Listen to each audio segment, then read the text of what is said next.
अस्सलामुअलैकुम। Camera on के साथ मैं हूं जावेद मलिक और मैं इस वक्त मौजूद हूं चकवाल प्रेस क्लब के लाइव स्टूडियो में।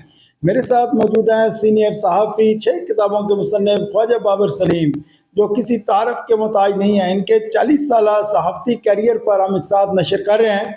आज इस सिलसिले की किस्त नंबर 169 आपकी खिदमत में पेश की जाएगी। खाई साहब, डेरे आबाद हो गए जो मुस्लिम लीगी हैं और दीगर जो डेरे हैं सियासी, वो भी आबाद होना शुरू हो गए। 9 मई भी इस आ गया। इस हवाले से थोड़ा सा नाज़रीन को आगाह कीजिएगा। बाजी ये 9 मई ये मुल्क की सियासी तारीख में इसकी बड़ी अहमियत है और उसने बिल्कुल पूरे मुल्क की जो सियासत का नक्शा तब्दील कर दिया। तो ये 9 मई को चकवाल में भी, इधर तहसील चौक में, मगर ये बाकी तो बड़े पुरतशद्दद मुजाहरे हुए। हालांकि इधर एक दफ़ा तासर पैदा हुआ कि ये जो इधर लाइट पार्क के बाहर जो वो एक सेबर जहाज खड़ा हुआ है, तो उसको भी नजर आतश करने का, तो वो जो बार पूरे लाहौर बड़ी जगह पे हमले शमले हुए। तो ये भी एक सोच थी, मगर ये उस वक्त राजा यासर सरफराज और सरदार आफ्ताब अकबर और तीसरे ये संजीदा लोग थे। तो बहरहाल ये उन्होंने पुरअमन तौर पर इधर तहसील चौक में नाराबादी की और वो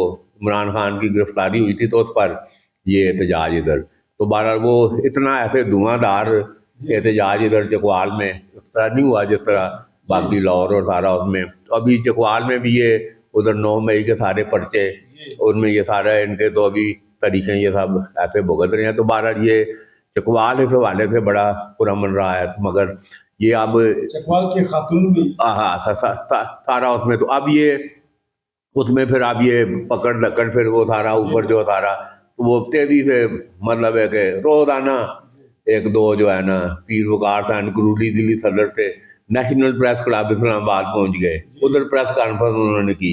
हालांकि वो जेन्युइन विक्टिम थे। जब वो करोड़ों रुपया उन्होंने पीटीआई पे लगाया, पार्टी को ऑर्गेनाइज किया, मैंने आगे भी जिक्र किया। तो जब वो टिकट देने की बात आई तो वो काले साले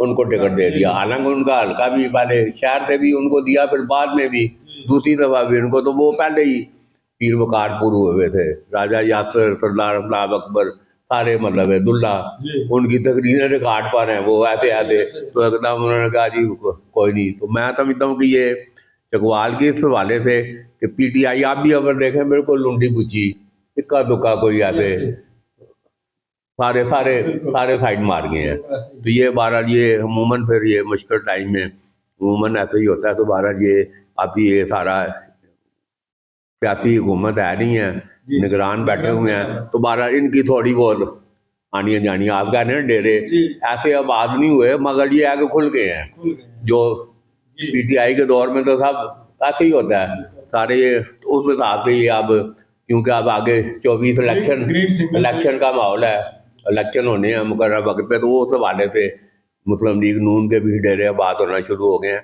तो हम आगे चल के ये बताएंगे कि किस तरह ये पीटीआई तो बिल्कुल मैदान से बिल्कुल ऐसे साइड मार रहे हैं, तो ये मुस्लिम लीग नून किस तरह इस सूरत हाल का दे रही है। तो हम आगे इसका जिक्र करेंगे। जी नाजरीन, जैसा कि आपने सुना, ख्वाजा बाबर सलीम चकवाल की हिस्ट्री बता रहे हैं और स्पेशली बता रहे हैं कि चकवाल के अंदर 9 मई के हवाले से क्या कुछ हुआ। अपने एक तासरात बयान कर रहे थे और आने वाली एक साथ के अंदर आपको मज़ीद बताएंगे कि जो आमदा इलेक्शन है, उस इलेक्शन के अंदर पीटीआई जो है वो इतने ज़्यादा वोट लेने के बावजूद भी इक़्तिदार में क्यों ना आ सकी, इस पर रोशनी डालेंगे। आज के लिए इतनी इजाज़त दीजिए असद ज़रीफ़ के साथ।